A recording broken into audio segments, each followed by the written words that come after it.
Hi friends, welcome to our channel Deepa's Home. நீங்கள் நம்ம சேனலை ஃபஸ்ட் டைம் பார்க்குறீங்க அப்படின்னா மறக்காமல் சப்ஸ்கிரைப் பண்ணுங்கள். சப்ஸ்கிரைப் பண்ணிவிட்டு பக்கத்தில் இருக்க பெல் பட்டனை கிளிக் பண்ணுங்கள். அப்போ தான் என்னோடய வீடியோஸோட நோட்டிஃபிகேஷன் உங்களுக்கு வரும். ஓகே ஃப்ரெண்ட்ஸ், வாங்க இப்போ நம்ம வீடியோக்குள்ளே போகலாம். இன்றைக்கி வீடியோ ஒரு ரெகுலரான ரொட்டீன் வீடியோ தான். மார்னிங்லேருந்து நைட் வரைக்கும் நான் உங்கள் கூட ஷேர் பண்ணியிருக்கேன். க்ளீனிங், குக்கிங், ஆர்கனைசிங் இது எல்லாமே இந்த வீடியோவில் இருக்குது. காலையில் பிரேக்ஃபாஸ்ட்லாம் முடிச்சுட்டு ஹஸ்பண்ட் குழந்தைங்க எல்லாம் ஆஃபீஸ் கிளம்புனதுக்கப்புறமா என்னோடய ரொட்டீன் எப்போவுமே பார்த்திங்கன்னா ஃபஸ்ட்டு க்ளீனிங் தான். இது மாதிரி நிறைய ஆர்கனைஸ் பண்ணி வச்சுருக்கேன். ஸோ அந்த இடம் எல்லாமே டஸ்ட் பண்ணிவிட்டு நீட்டாக தொடச்சி விடணும். எவ்வளோ தான் நம்ம நீட்டாக க்ளீன் பண்ணி வச்சாலுமே டெய்லி நிறைய டஸ்ட்டு பார்ட்டிகல்ஸ் இருக்கும். கண்ணுக்கே தெரியாத அளவுக்கு நல்லா ஒரு ஈர துணி வச்சு தொடச்சி விட்டுருவேன். கிச்சன், டைனிங் ஹால் இதுதான் ஃபஸ்ட்டு ப்ரிஃபரன்ஸ். அதுக்கப்புறம் தான் மற்ற ரூமெல்லாம் க்ளீன் பண்ணுறது. கிச்சன் காலையில் சமையல் முடித்த கையோடு க்ளீன் பண்ணிடுவேன். அதுக்கப்புறமா டைனிங்கில் இருக்க ஷோகேஸ் ஐட்டம்ஸ் இதெல்லாம் எப்போவுமே க்ளீன் பண்ணுறது தான். இன்றைக்கி மாவாட்டுற வேலை இருக்குது. ஃபஸ்ட்டெல்லாம் பார்த்திங்கன்னா நைட்டே ஊற வச்சுட்டு காலையில் மாவாட்டி வைப்பேன். இப்போ சம்மர் ஸ்டார்ட் ஆனதுலேருந்து ஒரு 4 hours ஊறுனா போதும். மாவாட்டி வச்சோம் அப்படின்னா நல்லா பொங்கி வந்துடும். நான் மாவாட்டுறதோட ரேஷியோ பார்த்திங்கன்னா நிறையா பேர் கேட்டுகிட்டே இருக்கீங்க. உளுந்து 1 டம்ளர் போடுவேன். அதே டம்ளரில் தான் 6 டம்ளர் அரிசி போடுவேன். வெந்தயம் கொஞ்சமாக எடுத்து உளுந்துலேயே ஊற வச்சுருவேன். ரெண்டுமே பார்த்திங்கன்னா ஒரே டைமில் தான் ஊற வைப்பேன். அரிசி, உளுந்து ரெண்டுமே தனித்தனியாக ஊற வச்சுருவேன். எப்போவுமே நைட்டு ஊற வச்சு காலையில் ஆட்டும்போது காலையில் பிரேக்ஃபாஸ்ட் வேலையோடு சேர்த்தியே இந்த வேலையும் முடிஞ்சிடும். இப்போ சம்மருங்கிறதுனால பார்த்திங்கன்னா காலையில் தான் ஊற வைக்கிறேன். ஒரு 11:30 ஆகிடுச்சு நான் அரிசி ஊற வைக்கும்போதே. ஈவினிங் ஆட்டி வச்சோம் அப்படின்னா கரெக்டாக இருக்கும். இந்த 2 பாத்திரத்தில் தான் மாவாட்டி நான் எப்போவுமே ஸ்டோர் பண்ணுவேன். அதனால இதுலேயே ஊற வச்சுருவேன். திரும்ப நம்ம அதிலேயே களைஞ்சி எடுத்து வைக்கிறதுக்கு கரெக்டாக இருக்கும்.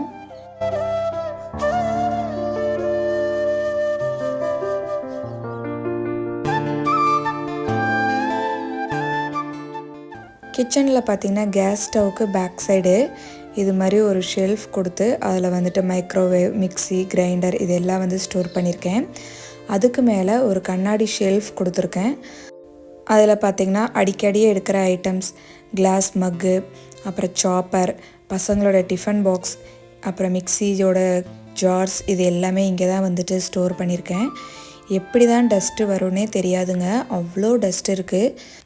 ஒரு 3 days ஒன்ஸ் பார்த்திங்கன்னா எடுத்து துடைக்கிற மாதிரியே தான் இருக்கும். இது நம்மளோட புது சிம்னி. எல்லாருமே பார்த்துருப்பீங்க. பார்க்காதவங்களுக்காக சொல்கிறேன். ப்ரிஸ்டீஜ் பிராண்டு தான். ரீசெண்டாக தான் வாங்கியிருந்தோம். இது ஆட்டோமேட்டிக் க்ளீன் பண்ணுறது. சென்சார் மாடல் தான் இது. அதனால தான் ஸ்விட்சை ஆஃப் பண்ணிவிட்டு துடைக்கிறேன். இல்லை அப்படின்னாவே நம்ம கை காமிச்சாவே ஆன் ஆகிடும்.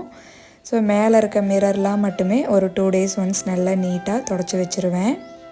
காலையில் கிச்சனில் சமையல் வேலை முடிக்கும்போதே கையோட பாத்திரம் எல்லாமே வாஷ் பண்ணி வச்சாச்சு. நம்ம க்ளீனிங் ஒர்க் பண்ணும்போது அதுவும் காஞ்சிரும். ஸோ அதையும் எடுத்து ஸ்டோர் பண்ணிடலாம். பாத்திரம் கூடையே எனக்கு இது மாதிரி ஃப்ரீயாக பார்க்கறதுக்கு தாங்க பிடிக்கும். பாத்திரம் நிறையா இருந்துச்சு அப்படின்னா எனக்கு அது பார்க்குறதுக்கே பிடிக்காது. பாத்திரம் தேய்ச்சி ஒரு 1 hourலேயே பார்த்திங்கன்னா எல்லாமே எடுத்து நான் ஸ்டோர் பண்ணிடுவேன். இது மாதிரி சின்ன சின்ன வேலையெல்லாம் முடித்த உடனே சமையல் வேலை தான். லஞ்ச் ரெடி பண்ண வேண்டியது தான். இன்றைக்கி லஞ்சுக்கு வெண்டைக்காய் போட்டு புளிக்குழம்பு தான் ரெடி பண்ணலான்ட்டு ஒரு கடாயில் எண்ணெய் ஆட் பண்ணிக்கோங்க. எண்ணெய் நல்லா சூடானதுக்கப்புறமா சின்ன வெங்காயம் நிறையா ஒரு 2 கைப்பிடி அளவுக்கு சின்ன வெங்காயம் ஆட் பண்ணியிருக்கேன். அதுலேயே பூண்டு ஒரு 10 பல் பூண்டு, பட்டை, கிராம்பு, அப்புறம் சோம்பு ஒரு 2 ஸ்பூன் இது எல்லாம் போட்டுட்டு நல்லா வதக்கிக்கோங்க. சின்ன வெங்காயம் நல்லா வதங்கணும், ஸ்மெல் வரும், ரொம்ப சூப்பராக இருக்கும். அந்த அளவுக்கு வதக்கிக்கோங்க. தக்காளி பார்த்திங்கன்னா ஒரு 2 சின்ன தக்காளி அதையும் அரிஞ்சிட்டு அதையுமே சேர்த்து வதக்கிக்கலாம். நம்மளுக்கு காங்கேயன் ஆர்கானிக்ஸ் அப்படிங்கிற இன்ஸ்டாகிராம் பேஜ்லேருந்து மசாலா பேக்கெட்ஸ், அப்புறம் கோகனட் ஆயில் இதெல்லாம் சென்ட் பண்ணியிருந்தாங்க. ஆல்ரெடி நம்மளோட ஷார்ட்ஸ் வீடியோவில் இது ஷேர் பண்ணியிருப்பேன். இவங்க ஃபுல் அண்ட் ஃபுல்லி ஆர்கானிக் தான். ஹோம்மேடாக மசாலாலாம் ப்ரிப்பேர் பண்ணுறாங்க. நம்ம எப்படி வீட்டில் ப்ரிப்பேர் பண்ணுவோமோ அதே மாதிரி தான் பண்ணுறாங்க. நான் யூஸ் பண்ணி பார்த்தேன், எனக்கு ரொம்பவே பிடிச்சிருக்கு. இவங்களோட டீட்டெயில்ஸ் எல்லாமே டிஸ்கிரிப்ஷனில் கொடுக்குறேன். வேணுங்கிறவங்க கண்டிப்பாக செக் பண்ணி பாருங்கள். இவங்கக்கிட்ட குழம்பு மசாலா, மட்டன் மசாலா, அப்புறம் மஞ்சள் தூள், சிக்கன் மசாலா, கறி மசாலா இது மாதிரி நிறைய ஐட்டம்ஸ் வச்சுருக்காங்க. நம்மளுக்கு சென்ட் பண்ணியிருந்ததில் குழம்பு மசாலா தான் எனக்கு யூஸ் பண்ணி நான் புளிக்குழம்பு வைக்க போகிறேன். வெங்காயம் தக்காளி நல்லா வதங்கினதுக்கப்புறமா ஒரு 3 ஸ்பூன் வந்து குழம்பு மசாலா ஆட் பண்ணியிருக்கேன். கறி பிடிக்காத அளவுக்கு கொஞ்சமாக தண்ணி ஆட் பண்ணி வதக்கிக்கோங்க. அதுக்கப்புறமா ஆற வச்சிடலாம். நல்லா ஆறுனதுக்கப்புறம் அரைச்சோம் அப்படின்னா தான் டேஸ்ட்டு நல்லாயிருக்கும். சூடாக அரைக்கும்போது மிக்சியில் பார்த்திங்கன்னா ரொம்ப ஹீட் ஆகிடும். இன்றைக்கி லஞ்சுக்கு வெண்டைக்காய் புளிக்குழம்பு, சாப்பாடு, ரசம் அவ்வளவுதான். ஹஸ்பண்ட் இன்றைக்கி லஞ்சுக்கு வரல, அதனால் பார்த்திங்கன்னா சிம்பிளாக இதோட விட்டாச்சு. அவர் 1 வீக்காகவே கொஞ்சம் பிஸியாக இருக்கிறதுனால சரியாக லஞ்சுக்கு வரதே இல்லை. நம்ம வீடியோஸ் பார்க்குற எல்லாத்துக்குமே தெரியும், நம்மளோடது ஜாயின்ட் ஃபேமிலி. அத்தை, மாமா, ஹஸ்பண்ட், பசங்க நாங்கள் தான். பையன் பார்த்திங்கன்னா லீவுக்கு ஊருக்கு போயிருக்கான். ஹஸ்பண்டுமே பார்த்திங்கன்னா 2-3 நாளாக கொஞ்சம் பிஸி ஒர்க்னால லஞ்சுக்கு வரதில்லை. யாராச்சும் ஒருத்தவங்க லஞ்சுக்கு இல்லைனாலுமே என்னடா லஞ்சு செய்கிறது, அவங்களே இல்லை என்ன செய்கிறது அப்படிங்கிற மாதிரி தான் தோணும். உங்களுக்கு எப்படி தோணும் அப்படின்னு சொல்லிட்டு மறக்காமல் கமெண்ட் பண்ணுங்கள்.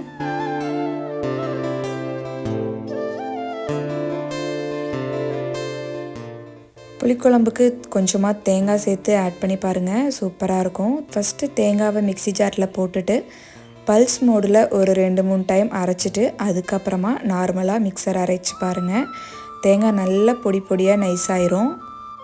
அதுவும் இது மாதிரி மசாலா ஆட்டி குழம்பு வைக்கிறதுக்கெலாம் பார்த்திங்கன்னா ஃபஸ்ட்டு தேங்காவை அரைச்சிட்டு அதுக்கப்புறமா நம்ம வதக்கி வச்சுருக்க மசாலாலாம் ஆட் பண்ணி அரைச்சிக்கலாம். இல்லைன்னா தேங்காய் மசியவே மசியாது. நிறையா வீடியோஸில் பார்த்துருப்பீங்க, இந்த அரிசி மூட்டை ரொம்ப நாளாக இங்கேயே இருக்குது. ஆமாங்க, வாங்கினதுலேருந்து அதை என்ன எடுத்து ட்ரம்மில் மாற்றவே இல்லை. ஹஸ்பண்ட் கொஞ்சம் பிஸியாக இருக்கனால அவர் வந்து செய்ய முடியல. நான் எடுத்து கொட்டிட்டேன் அப்படின்னா கண்டிப்பாக பேக் பெயின் வந்துடுங்க. அப்புறம் மற்ற வேலையை செய்ய முடியாது. அதனால சில வேலை அவர் தான் செய்யணும்னு அலாட் பண்ணிடுவேன். அதை அவர் வந்து செஞ்சால் தான் உண்டு. இப்போவே மூட்டை காலி ஆயிடுச்சு. இன்னும் அவர் எடுத்து கொட்டுறதுக்குள்ளே அரை மூட்டை ஆகிடும்னு நினைக்கிறேன். வாங்க இப்போ குழம்பு தாளித்து விட்டுறலாம். அதே கடாயில் எண்ணெய் சேர்த்துட்டு கடுகு, கடலைப்பருப்பு, கருவேப்பிலையெல்லாம் ஆட் பண்ணிக்கலாம். நல்லா பொரிஞ்சதுக்கப்புறமா வெண்டைக்காய் போட்டுட்டு நல்லா வதக்கிக்கோங்க. எண்ணெயிலேயே நல்லா வதங்கட்டும். அதுக்கப்புறமா நம்ம அரைச்சி வச்சுருக்க மசாலாவை ஆட் பண்ணிக்கலாம். மிக்ஸி ஜாரையும் அலசி அந்த தண்ணியும் ஆட் பண்ணிக்கோங்க. தேவையான அளவு உப்பு ஆட் பண்ணிக்கலாம். காங்கேயன் ஆர்கானிக்ஸ் அவங்களோட பிராண்டிலேயே பார்த்தீங்கன்னா மஞ்சத்தூளும் சென்ட் பண்ணியிருந்தாங்க, அதுதான் இன்றைக்கி ஆட் பண்ணியிருந்தேன். குழம்புக்கு தேவையான அளவு தண்ணி ஆட் பண்ணிவிட்டு எல்லாமே நல்லா மிக்ஸ் பண்ணிவிட்டு ஒரு மூடி போட்டு மூடி வச்சிடலாம். நல்லா கொதி வரட்டும்.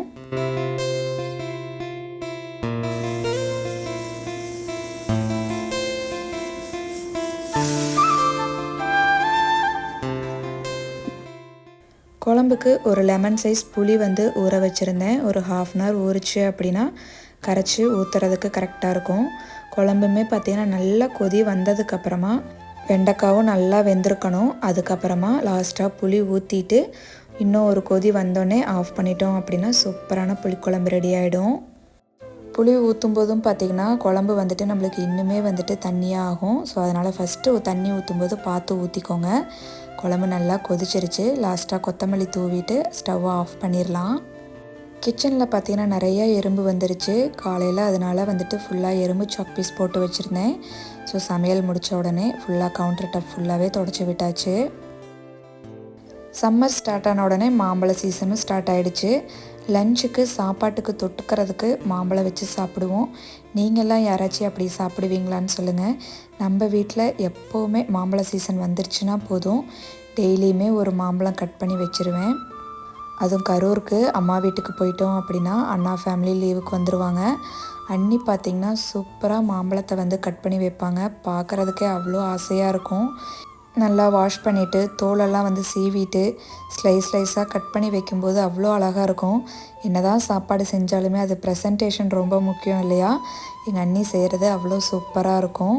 பார்க்கும்போதே இன்னும் கொஞ்சம் எடுத்து சாப்பிடலான்னு தான் தோணும். நல்லா ஒரு 2-3 மாம்பழம் ஃபுல்லாக அரிஞ்சு வச்சுருவாங்க. அந்த பிளேட்டை அப்படியே காலியாகிடும்.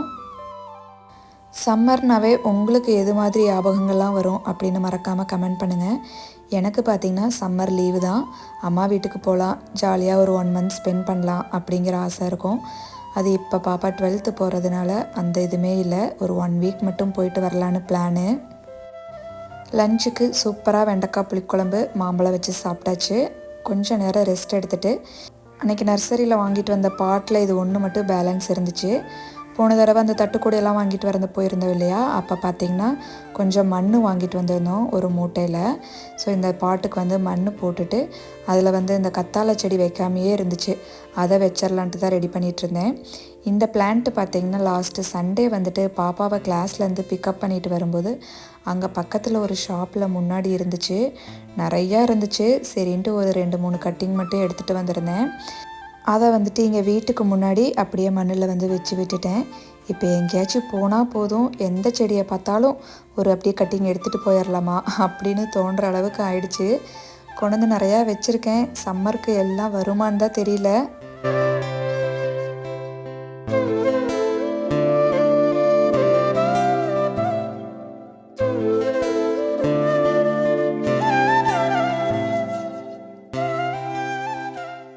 நிறையா பேர் ஹோம் டூர் போட சொல்லி கேட்டுகிட்டே இருக்கீங்க. ஹோம் டூர் போடுறதுக்கு மேலே ஹாலில் பார்த்திங்கன்னா கொஞ்சம் எம்டியாக இருக்குது, நிறையா ஆர்கனைஸ் பண்ணாமே இருக்குது. சரி, அதெல்லாம் முடிச்சுட்டு காமிச்சா கொஞ்சம் உங்களுக்கு நல்லாயிருக்கும், அதுக்காக தான் வெயிட் பண்ணிகிட்ருக்கேன். கண்டிப்பாக கூடிய சீக்கிரம் ஹோம் டூர் போட்டுடுறேன்.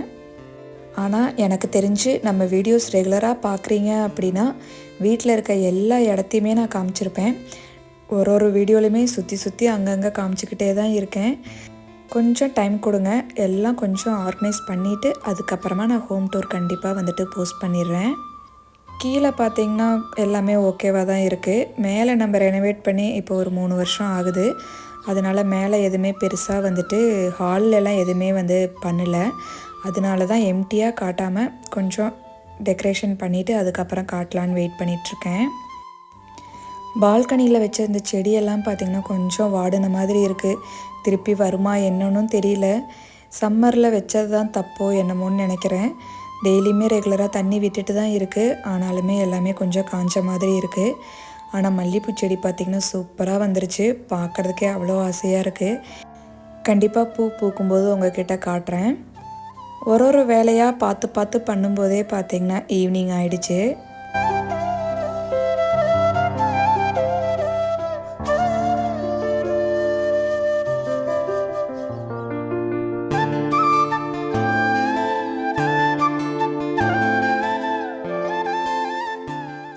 காலையில் அரிசி ஊற வச்சுருந்தோம் இல்லையா, ஈவினிங் பார்த்திங்கன்னா ஒரு 5 மணி மாதிரி தான் வந்துட்டு உளுந்து போட்டு விட்டேன்.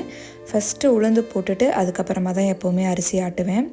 பாருங்கள், உளுந்து நல்லா பொகுன்னு இது மாதிரி பொங்கி வரணும்.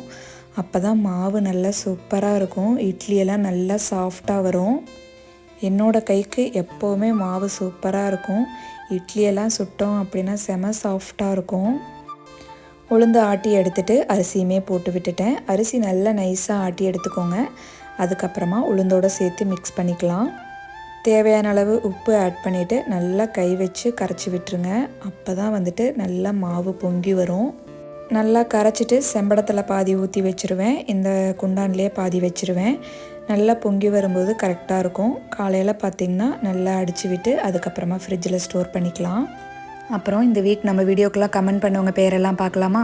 சிவகாமி நடராஜ், தக்ஷலா, சக்தி, சுரேஷ் மகாலிங்கம், வனிதா பாலகிருஷ்ணன், மோனலிசா, அவங்க சிஸ்டர் பேர் சம்யுக்தா, சந்திரன் உஷா, சோனியா மணி, நித்யா நிரஞ்சா, மணி சிவா, அம்மு, பிங்கி த லேப்ரடார், நித்யா சசிகுமார், அருள் Boopathi, Loki, Hansi Jenny, Tanvika Saranya, அருந்தா, Athiran shopping, Santhosh அம்மன், கீதா ராமு, அஞ்சு jokes, அரம் pharma, ஆரம்வி, Dhanalakshmi, Suganthi, Kriti, Geetha Jai, Punitha, sweet Divya, Gokul Priya, Jayakumar, Saranya சந்திரன், தீபா கார்த்திக், சரவணப்பிரியா, சத்யா, புவனா, கீதா, சுரேஷ் பிரபா, நிர்மலா பாலுசாமி, மாதவி, ராதிகா, பிரியா பிரியங்கா, பிரபாமணி, அஷ்மா, விஜயராஜா விஜயலக்ஷ்மி, தீபா சதீஷ்குமார், வெங்கடேஸ்வரி, ஃபால்கன்ஸ் வியூ, சுகுணா அருண்குமார், லலிதா, கனிமொழி ஸ்ரீனிவாசன், நிவேதா வினோத், ராகவி கிரிஷ், இவங்க எல்லாம் தான் இந்த வீக் கமெண்ட் பண்ணியிருந்தவங்க. ஓகே ஃப்ரெண்ட்ஸ், இந்த வீடியோ கண்டிப்பாக உங்களுக்கு பிடிச்சிருக்குன்னு நினைக்கிறேன். இதே மாதிரி இன்ட்ரெஸ்டிங்கான இன்னொரு வீடியோவில் பார்க்கலாம். தேங்க்யூ ஃபார் வாட்சிங். பாய்.